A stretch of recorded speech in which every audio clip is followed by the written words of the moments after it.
DEI is the new trendy slur for Black Americans. Anything in America that on the surface they tell you benefits Black Americans the most, you should always look deeper into it because we know that would be a lie. Which, nothing against Jay-Z. I respect him for his hustle and, his music. But it seems like there's a little bit of a DEI hire there going on, For this dude to call Jay-Z, one of the most decorated musicians ever, a DEI hire. Can these cowards stand on anything? Like, just call him the hard R. I'd have more respect for you if you just call him the hard R than to do this covert coward shit, right? Like, just be overt. Just call him the hard R. Like, that's all you gotta do. Just call him the hard R.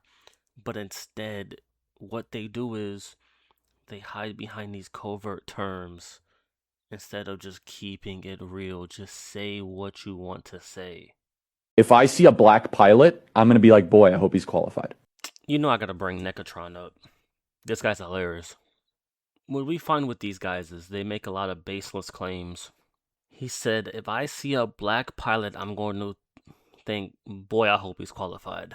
There has never been a commercial flight in U.S. history that has been crashed by a black pilot. So this is what we call a baseless claim.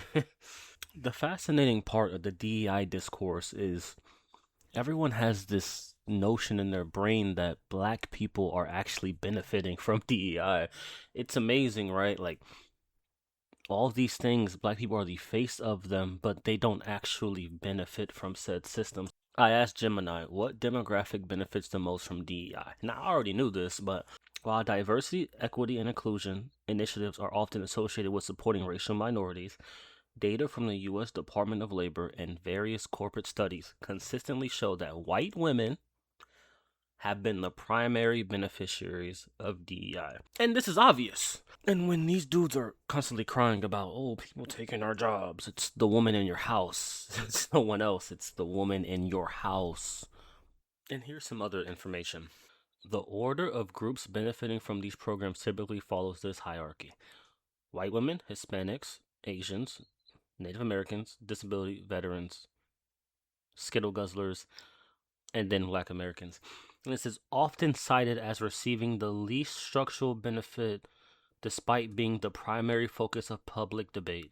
And this is the Black existence in America, which is your existence. You exist to be a political punching bag, while the others, the Indians, which are Asians, Hispanics, they come here, benefit off these things, push you out of actually benefiting from these things, and then you take all the political punching bags from it. This second bullet point, weaponization of the term. Critics frequently use DEI as a pejorative label, such as DEI Hire, specifically targeted at black individuals in high visibility positions to imply they are unqualified regardless of their actual merit. I asked, so it's very clear there is an effort to put black Americans as the face to be a racism punching bag.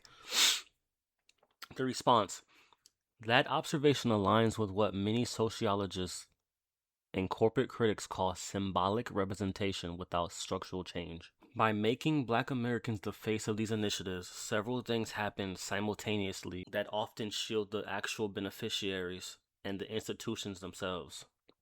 When a corporation or institution is criticized for its hiring practices, they often highlight their black employees or DEI officers. This directs public scrutiny and often racial resentment towards black individuals. Meanwhile, the demographic seeing the most actual growth in leadership and pay, white women, rarely faces the DEI hire stigma or the same level of political pushback. You rarely see the term applied to white women, veterans, or people with disabilities, even though those groups are also covered under DEI and affirmative action frameworks. By framing DEI as a black issue, critics can frame it as a departure from meritocracy, even when the black professionals in those roles are overqualified. And I love the word right there, meritocracy.